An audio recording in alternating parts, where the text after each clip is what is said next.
Well, good afternoon, everybody. This is Marcelle Epley. I'm the president and CEO of the Long Beach Community Foundation. I want to welcome you to our third of a donor advised fund series, specifically around family foundation comparisons. And I'm joined with me today by our vice president, Colleen Bragaloni. Hi, Colleen.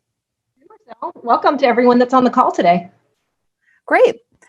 Glad everybody's here. You might be here because you're a financial advisor, maybe a trust attorney, a tax accountant, and you have clients that are interested in this very subject. We will stick to the 30-minute presentation, so I will go pretty quickly through these slides.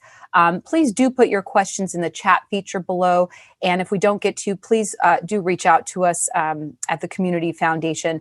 This is recorded, and so you will receive a presentation link where you can watch it again, but you'll also receive a PDF file with all of this really great content that we're going to be going over today. We'll just touch briefly on who we are if you don't know us already, why this is important to you, and then really go through an in-depth side-by-side comparison of donor-advised funds and information that you can use for your client discussions on whether a donor-advised fund or a family foundation would be appropriate. And we'll get started by actually asking you a question. What is your profession? We're going to launch a poll here. It helps me understand who's on the call today and what your background is. I might take certain information and dial in a little bit more, or maybe not as much, depending on who is on the call.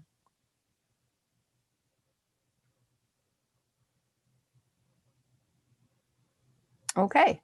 Looks like the results are coming in, and most of you on the call today are investment planners, financial advisors, and we have an estate planning attorney. So welcome all. We are going to keep this on time, so there might be people who join us moving forward, but we'll go ahead and get started. If you don't know the Community Foundation, our mission is to initiate positive change for Long Beach through charitable giving, stewardship, and strategic grant making. We've been around for almost 25 years, and we're one of over 850 in the country. And really, we work to provide an administrative service to professional advisors that give giving vehicles in order to help their clients really reach their charitable goals. While we do focus on Long Beach, we have a national reach. That logo on the right is our Community Foundation accreditation, which means that our policies and procedures are at the highest in the nation. And we're very proud of that. So want you to know that about us. And why you might care, this topic is very timely because a lot of wealth in the billions of dollars is going to be transferring over the next several years from generations. And really, you want to be involved with that conversation with your client. There's going to be tax implications, and it gives you, as a financial advisor, the opportunity to continue to be part of that investment portfolio as those transfers happen throughout the family. So start with a few definitions. A private foundation is a 501c3 tax-exempt entity, and it is controlled by a client. So that client might be a family, it might be a corporation, or an independent organization. For purposes today, to compare to a donor advised fund, we will be focusing on family foundations. And typically you do see the family members as directing that organization, serving as their board of directors. And a couple of examples of family foundations, like the Bill and Melinda Gates Foundation, very influential, very large organizations that do a lot of goodwill in communities. I would also like you to know a sponsoring organization. That's a term that I'll refer to throughout the presentation. They're organizations that provide donor advised funds, much like community foundations. And a donor advised fund, if you don't already know, it is much like a charitable checking account where your client gives to. It grows within the investment portfolio, and then they can grant out on their own time. So when you're thinking about charitable giving with your clients, family foundations and donor advised funds can live separately or together. There's a lot of different unique opportunities that you can create for your client if you know a little bit of knowledge about these. So let's first talk about the tax benefits. With a family foundation, you have a 30% adjusted gross income deductibility, and that's for cash contributions and a little bit less for non-cash assets. It is important to note that your client does need to pay a 2% excise tax on any investment income that is made while invested, and a required 990 tax form from the foundation. And any other type of requirements regarding state filings are also apropos. In a donor advised fund, you have a 60% AGI deductibility for cash and a 30% deductibility for publicly held securities and other non-cash assets. So it might be appealing for some of your clients.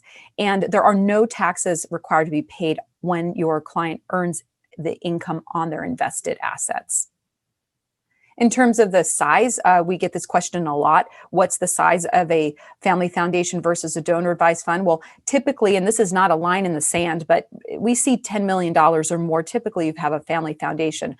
But with that being said, there have been much, much larger. Mark Zuckerberg comes to mind. He set up a $200 million donor advised fund with the Silicon Valley Community Foundation some years ago. So there are variations to that. And there are costs associated with filings that must occur with a family foundation. And a donor advised fund, as I mentioned, they can be quite small. We have a low barrier to entry at the Community Foundation of just $2,500 because some people do have less income, but they are charitable, or some people want to start one with some kind of amount and let it grow over time. And I'll note with donor advised funds, there are no startup costs. In terms of investment options with a family foundation, you have a wide variety of contributions that can go into the family foundation. I will note that the family then decides what they're willing to accept and what risk is inherent in that. And they also can appoint their own investment advisor. With a donor advised fund, the contributions vary as well. And many of the things that go into a family foundation can also be donated into a donor advised fund. However, it is that sponsoring entity that decides to accept that particular type of asset or not. And it does matter with the liability that's involved with that. Some donor advised sponsors do allow outside advisors to continue to manage the portfolio. And here at the Community Foundation, we do a lot of that as well and allow outside advisors to continue to manage the client's portfolio. Privacy is a big issue with family foundations versus donor advised funds because you are required, the family foundation is required to file a Form 990, and all of the contributions and grants and income and details and all of the personal information is all public record. Whereas a donor advised fund, not only can your client make grant making anonymous, meaning they can name their donor advised fund, not their family name, but something else, but also all the personal information, all their transactions remain private with the sponsored organization. In terms of control, this one is a big issue for family foundations. And one of the real deciding factors for some clients who want more control over how the foundation is run, who's on the board of directors, and really don't mind to take on all of that due diligence and legal compliance that's required of running a family foundation. Versus a donor advised fund, they're simple to establish. Checking account is our best example there and in comparison. And but your client still can name advisors to the fund. Typically, a sponsoring organization would recommend one point person, but you can have a family be named as advisors. And it is the sponsoring organization that takes on the liability. So that's a plus for some. We'll pause here and take a poll, and I'd like to ask these two questions side by side. Think about our first question: why might your client choose a family foundation over a donor advised fund? And there were some hints in that last setup there. And number three: why might a client choose a donor advised fund over a family foundation? So here's the poll. The client might want to establish a family foundation because it's easy to set up? Is it because maybe they have more control? Maybe because they can name a successor advisor? Or is it privacy? What do you think the primary reason would be?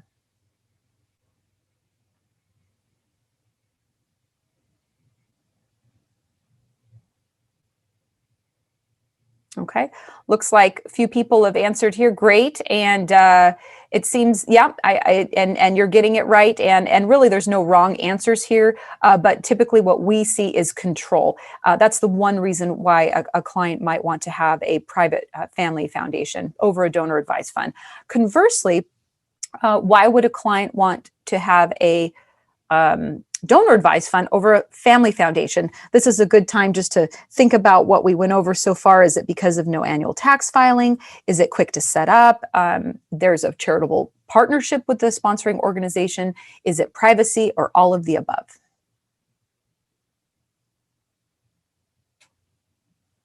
Okay, great. Yep, you've all got it right. All of the above. Those are all reasons why we see donors and clients choosing donor advised funds. So just a few examples. Thanks for answering those. It just shows that the information that we're presenting is being received and you're learning here, which is wonderful. In terms of grant making, so giving grants to nonprofits and such, the Family Foundation is required to distribute at least 5% of what is in the fund every year. And if they don't, whatever is undistributed, what amount of that 5% is left, they are required to spend to pay a 30% excise tax. And if there's more money left still undistributed within that time period, they might be subject to 100% of that undistributed amount in terms of excise tax. So something really important. That deadline is very critical to make those grants. I would like to note that a donor advised fund can accept grants from a family foundation, and so if you are crunched at the end of the year and not sure where to make those grants, they can go into a donor advised fund. Versus a family foundation, a donor advised fund, there's no annual timeline. You can even do a strategy called bunching, and many advisors know about that, where you give a lump sum and then you can skip years to take the standard deduction. And donor advised funds can be the recipient of these charitable contributions that can be distributed for years to come. So there's no current legislation on that. However, there are some discussions being had in terms of donor advised funds and legislation and timing. But right now, you really can save up, and maybe for a large estate gift, or a large estate gift to the college, or something like that within your donor advised fund would be appropriate. In terms of legacy and succession planning, the Family Foundation can name successor advisors to the Family Foundation, and typically you see that stay within the family or friends. And with a donor advised fund, you really can do the same thing. You can name either charities to be the recipient of your donor advised fund upon your passing, or you can name successor advisors to the fund. And the nice thing about working with a sponsoring organization is, if you don't have people to leave those decisions to in a donor advised fund, you can leave that decision to the sponsoring organization, like a community foundation, to address on your behalf. I put this up here because I want you to know you can download it on our website, everything I mentioned, if you want to print it out or email it to your clients, just to give them an idea, side-by-side comparison. It's a great way to look at it as a snapshot. We're going to go into pros and cons a little bit, just to see how this is going in terms of, if I have to choose one or the other. So really, with the pros of a donor advised fund, we hear the minimal annual spending limitation. That's really something where people can take their time, don't feel the pressure to give, but really when they want to, or as they're asked. There's minimal setup and administrative costs, and the investment management options outside of the community foundation is a big plus, because they may want to continue to work with their financial advisor who manages other parts of their portfolio, like their 401ks or things like that. Some of the drawbacks is there's no personal benefits allowed, is a big one, because you might have a family foundation and decide you want to pay employees of the foundation. You can do that with your assets. You can't use your donor advised fund to do that necessarily. And they are advisory privileges only, which mean that it is a recommendation to the sponsoring organization. But in most, if not all cases, those grants are put through and not denied. But it is a matter of control there. So with the Family Foundation, though, that word control, again, they decide how the assets are spent and invested, and have complete control over that. And with that comes a lot of the liability as well, as we talked about. But you can also pay expenses to individuals and make those type of distributions. So when you think about the cons, it is that 5% that does trip people up from time to time.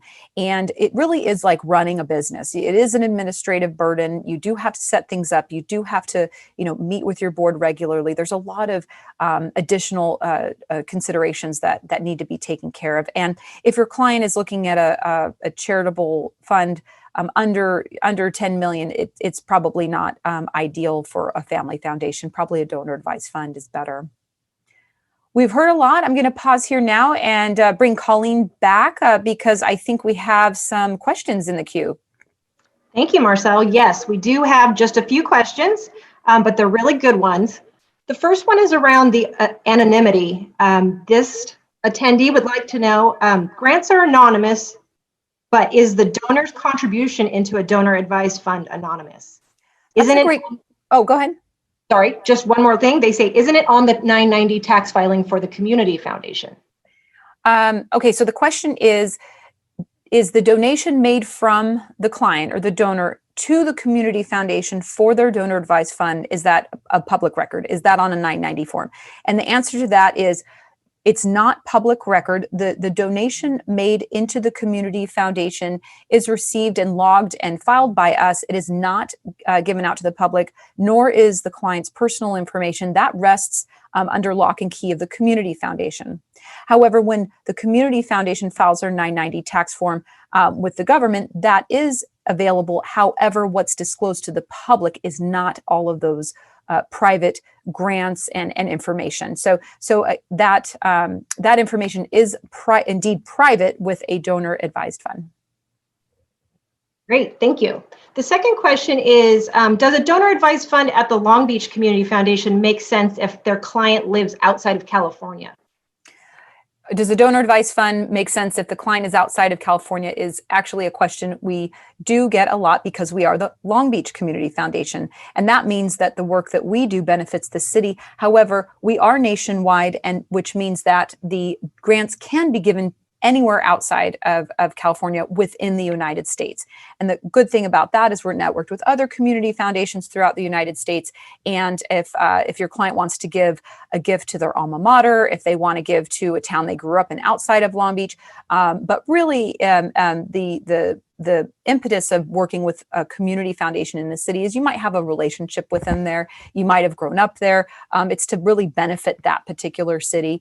But whether you live in any other part of the United States, the client uses an online portal. It's like an online checking account, and they can use it from anywhere in the United States. They don't need to live or be from Long Beach. Great, thank you. Thank you. So we'll move on here to just thinking about some questions that you might want to ask your client when you're talking about philanthropy and does a donor advised fund or family foundation make sense? Ask them how much involvement they want to have with the fund. How much time are they willing to commit? Because one does take more time than the other, and cost, as we talked about. How much money do they want to use to establish the fund? And what are timing considerations? If they are wanting to set up a family foundation, those can take several weeks and months to establish. And if you're at the end of the year and you want to do it for the current tax year, that might be an issue. So let's look at some case studies, some testimonials, if you will, just to get you thinking about, well, what would be right? What would be right for this client? In this situation, Brittany, she's very, very busy. She has a taxable event. She needs a tax write-off, and it doesn't really know where to give. And for this particular person, a donor advised fund would definitely make sense for the time commitment and maybe just some guidance from a sponsoring organization. In this example, Jack and Emily, no children. They have acquired a lot of different types of assets over their lifetimes. They're both very charitably inclined. They want to pay it forward. And they know about private foundations, but they're not quite sure what to do there. And considering that they don't have children, a donor advised fund might make more sense here. Plus, I'm going to introduce a new concept called statement of philanthropic intent. And the reason why we would look at that is because they can grant from it, but in a statement of philanthropic intent, which is a separate document held at the community foundation, that's something between the donor and the community foundation. It's a document that defines what they want us to do with their donor advised fund upon their death. And they could designate specific charities. You can also have your trust assets go into the donor advised fund and be distributed according to these wishes. And this particular document that's tied to their donor advised fund can be updated throughout their lifetime. There's no cost to the community foundation for us to keep it on file and document. And there's no need to update their trust if their trust points to the community foundation in this document. So it's a really nice way of just consolidating, get everything put together, and giving that flexibility, particularly with this couple who wants to have a donor advised fund makes more sense. And here's Jack. You might recognize him as one of your clients that don't like you to tell him what to do. He's got a very large family, and he's always wanted his own foundation. So he wants a second career. It seems like he wants to roll up his sleeves. And so a family foundation in this particular example would work really great for him. Here's a client, Lawrence. He's a widower, and he has a family foundation, but he doesn't necessarily have the time to manage it. His adult sons are receiving income from the foundation, but he's having problems making that 5% required distribution every year. He likes the board meetings, and we do see this with families that maybe it's the time they get together during the year, especially families being so spread out, and he wants to keep that. So what would be an option here? Doing a family foundation with a companion donor advised fund. This recommendation would be to keep the family foundation intact, but also open a donor advised fund so that when Lawrence at the end of the year needs help with that 5% distribution, he could just make the donation directly into his donor advised fund, buy himself a little bit of time, and maybe even lean on a sponsoring organization like the Community Foundation to help him with that. And here's Jenny and Dave, and unfortunately, they don't see eye to eye any longer, and they're wanting to part ways, but they've got this family foundation that they cannot take the assets back out of and put in their pockets. So what would be a good option for them? Well, dissolve the family foundation and have two separate donor advised funds, one for Jenny, one for Dave, and they never have to talk about it ever again. This is a document we have on our website. I'll point to that later, but it's a great thing that you can send your clients or just review yourself. It talks about the steps to dissolve a family foundation. You need board approval. You set up the donor advised fund. You transfer the assets and also save a little bit of money for the end of year and that very last tax filing that's required. So some of the takeaways today, I hope that you learned a little bit about the pros and cons and how to apply these in your regular conversations. The Community Foundation has a lot of other tools that are at your disposal. I'll show you here in a moment, but really I wanted to convey that these two can be used together. It doesn't have to be an either or, and just contact us as you have questions. Looks like we have a couple more minutes for questions. And Colleen, I'll bring you back up to see, I see the chat lighting up. Do we have any more questions? We sure do. You've covered a lot of information, so there's no surprise that there's more questions. This first one makes me chuckle a little bit. It says, would you prohibit a donor who wanted to make a controversial grant like marijuana reform from a donor advised fund? I have a client who supports some controversial topics, and because of this, thinks a donor advised fund will not work for him because you will censor his grant requests. That's an interesting question. So would we judge, would we censor, would we stop a grant request to a controversial organization? The answer is no. We would not censor or stop that. Where we start and stop with donations is where the donation to a qualified 501c3 organization or a qualified educational institution or a qualified government institution. And the nice thing about a donor advised fund is that that information is private. So if you wanted to have a family foundation and give to what could be perceived as a controversial subject or cause, that information would be put out into the public. But with a donor advised fund, we don't make those calls here. As long as it's a qualified institution, we put the grant through for all of our clients. Great. Do you have any suggestions for persuading a client to choose a donor advised fund over a private foundation? Many clients are stuck on the idea of the private foundation, and sometimes the DAF could be more suitable. What do you recommend? Yeah, that's a great question. Thanks for asking it. It's one of those questions that, well, the word persuade, that's interesting because some clients need that a little bit of nudge in order to get over the hump of making a decision, as we know. And one thing I would recommend to try out is to simply, and I mentioned our low threshold, $2,500, just open a donor advised fund on what you think your client might spend for the year. and play with it and get to know how it works and use it a little bit. And once they become familiar with it, I think that they might see, what they like and what maybe they don't like, and make a decision from there. Really, I think the best approach and strategy there is just to have those, quality conversations with the client, understand what their needs are, understand what their goals are, and call us, reach out to us, and give us your scenarios, because we'd be happy to play that back and forth and see what the individual, scenarios are, and really maybe come up with some kind of a custom treatment there. Because I didn't mention here, outside of donor advised funds, but the Community Foundation has other types of funds that really take even less burden or more involvement, such as scholarships and things like that from the client. So give us a call and give us the opportunity to talk through it, and we'd be happy to recommend a solution. Great. This attendee would like to know, what's the difference between a private foundation board and a donor advised fund advisor? So another great question, the difference between a private foundation board and a donor advised fund advisor. Private foundation boards, typically you see family and friends, people associated with the donor. So it might be the mother and the father and the kids. It really is a family affair.